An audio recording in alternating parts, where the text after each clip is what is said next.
Hai, aku Sering Caneta. Selamat datang di YouTube channel Finding Truth, di mana kita mencari jawaban hidup di dalam Alkitab. Nah, hari ini kita mau melanjutkan tentang asal-usul setan part 2. Di part 1, kita sudah membahas siapa itu Lucifer, malaikat seperti apa dia, dan kenapa dia mau memberontak sama Tuhan, dan bagaimana cara dia untuk membujuk 1/3 malaikat di surga untuk memberontak sama Tuhan. Di part 2 ini kita akan membahas bagaimana respon Tuhan terhadap pemberontakan Lucifer. Yuk kita buka Alkitab kita. Yeskiel 28 ayat 17. Engkau sombong karena kecantikanmu. Hikmatmu kau musnahkan demi semarakmu. Ke bumi kau kulempar, kepada raja-raja engkau kuserahkan, menjadi tontonan bagi matanya. Yesaya 14 ayat 15. Sebaliknya, ke dalam dunia orang mati engkau diturunkan, ke tempat yang paling dalam di liang kubur. Jadi dari dua ayat ini kita tahu bahwa setelah Lucifer memberontak sama Tuhan dan dia berdosa, akhirnya dia dilempar dan dibuang dari surga. Nah, aku punya pertanyaan untuk kalian. Kira-kira menurut kalian Lucifer itu dibuang dari surga karena dia berdosa, iya atau enggak? Pertanyaan ini terdengar agak bodoh, tapi coba kalian pikirkan dulu. Kalian resapi dulu pertanyaannya. Aku dulu mikir, emang sepantasnya Lucifer untuk dibuang dari surga dan dihukum karena dia kan berdosa. Tapi menurut Ibrani 13 ayat 8, Tuhan itu gak pernah berubah.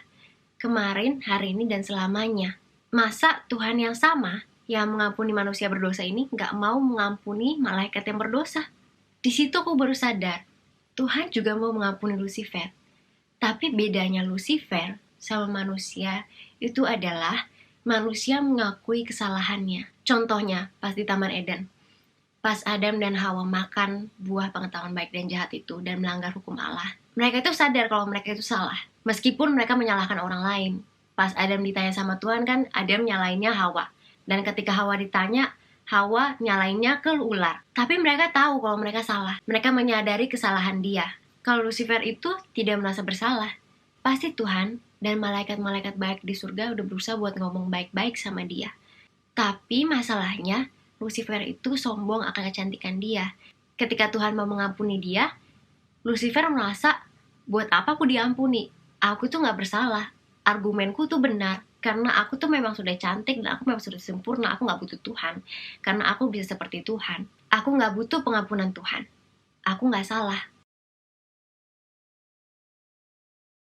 Tuhan sedih banget ketika Lucifer menolak pengampunan dari dia. Dan menolak keselamatan dari dia. Gak ada lagi yang Tuhan bisa lakukan untuk menolong dia ketika orangnya aja gak mau ditolong. Tuhan itu gak senang ketika Lucifer jatuh dalam dosa dan harus dihukum. Yeskiel 33 ayat 11. Katakanlah kepada mereka, demi aku yang hidup, demikianlah firman Tuhan Allah. Aku tidak berkenan kepada kematian orang fasik, melainkan aku berkenan kepada pertobatan orang fasik itu dari kelakuannya, supaya ia hidup. Bertobatlah dari hidupmu yang jahat itu. Mengapakah kamu akan mati, hai kaum Israel? Tuhan gak senang ketika orang jahat harus dihukum, atau ketika kita menghadapi musibah. Alasan kenapa Tuhan mengizinkan musibah itu terjadi kepada kita, itu karena satu, Tuhan mau pertobatan terjadi. Mungkin COVID-19 ini Tuhan izinkan terjadi agar kita memperbaiki kelakuan buruk kita. Mungkin dulu kita kurang memperhatikan kesehatan kita dan kebersihan, dan juga kita jauh dari Tuhan.